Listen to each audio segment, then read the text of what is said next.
Good morning, everyone. For Telesur, I'm Cody Weddle in Caracas, Venezuela. We begin in Mexico, where criticism continues for President Enrique Peña Nieto and his government's response to the case of 43 kidnapped students.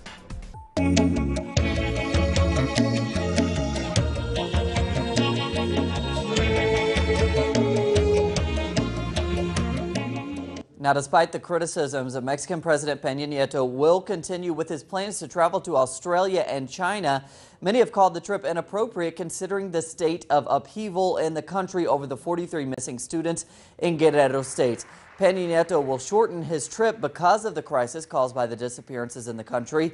The president will travel to China this Sunday to participate in the Asia-Pacific Economic Cooperation Forum. He will then continue on to Australia for the G20 summit before returning back to Mexico on the 15th. Anger has only intensified in Mexico in recent weeks due to the government's failure to release information about the case. 40 days have now gone by since the 43 students were kidnapped. Most believe the police carried out the operation in coordination with gang members. With the latest, here's our correspondent Clayton Kahn. In 40 days, these youth have shut down the country's public universities. They say as each day passes without the 43 Ayotzinapa students, their indignation grows, along with distrust towards the state. Lo que vemos ahora y nos preocupa bastante es que a pesar de toda What we see now and what worries us is that even with all the pressure, and not just national but international, the Mexican state still continues to string us along and continues to maintain secret what they already know. The 72-hour strike is being organized by students from more than 110 educational institutions throughout Mexico. This display of social commitment and activism has arguably not been seen since the country's student movement of 1968. Inside the political science department, we understand that we have a certain degree of responsibility, not just academic, but political as well.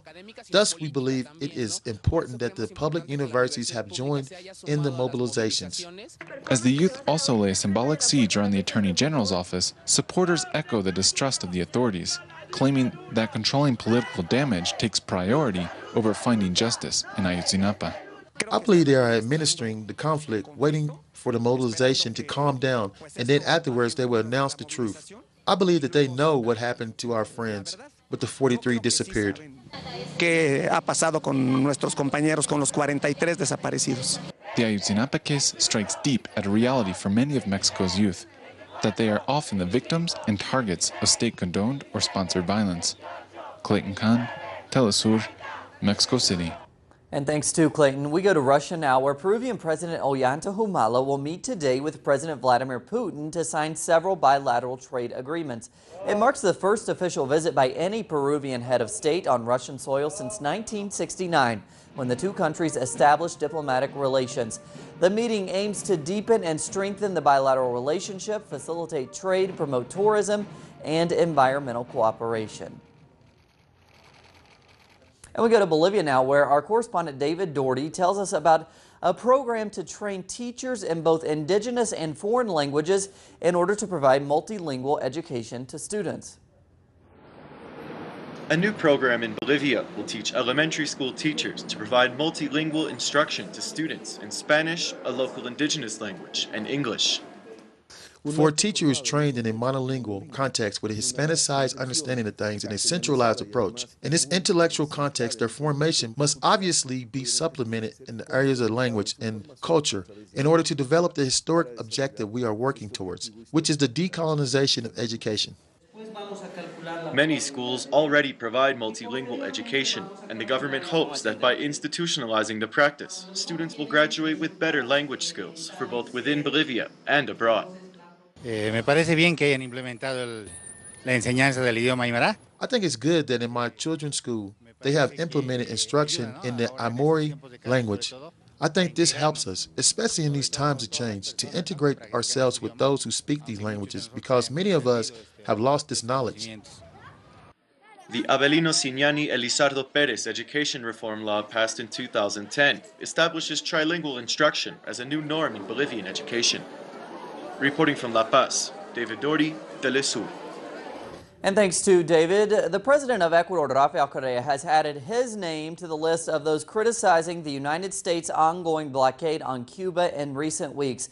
Correa also criticizes the U.S. for ignoring the demands of the international community, which has almost universally called for the end to the blockade. The president's comments come after the UN General Assembly last week voted 188 nations in favor of lifting the embargo against the island nation. Correa calls it unfortunate that no system of global justice exists requiring the U.S. to comply with the international resolutions.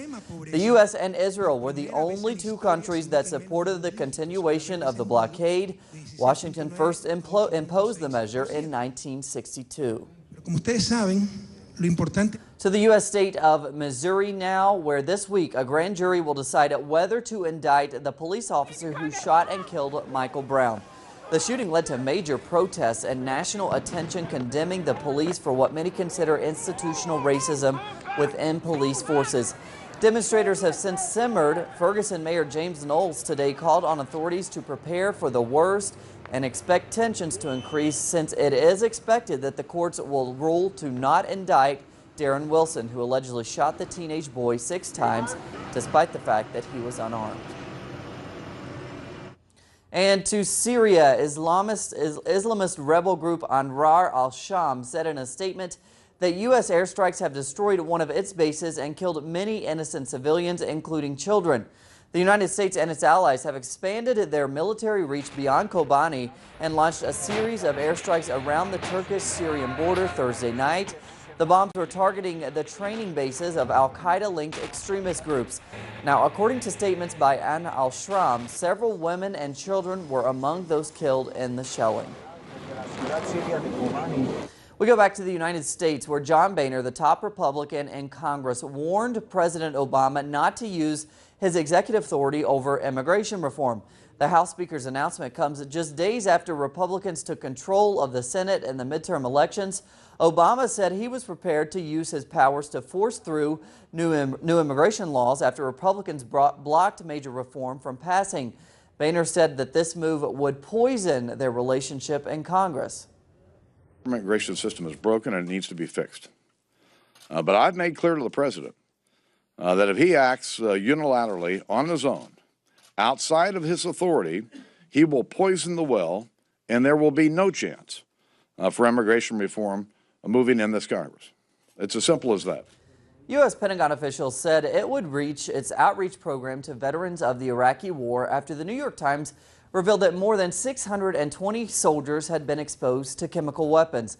Now, initially, government officials thought only 17 servicemen had been injured or affected by biological weapons during the 8-year U.S. intervention that began in 2003.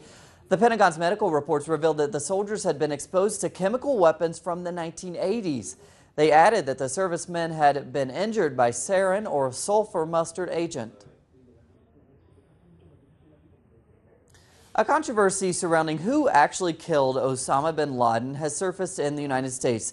Members of the U.S. Navy SEAL Commando team that killed the al-Qaeda leader accused of masterminding the 9/11 terrorist attacks that leveled the Twin Towers have made conflicting claims.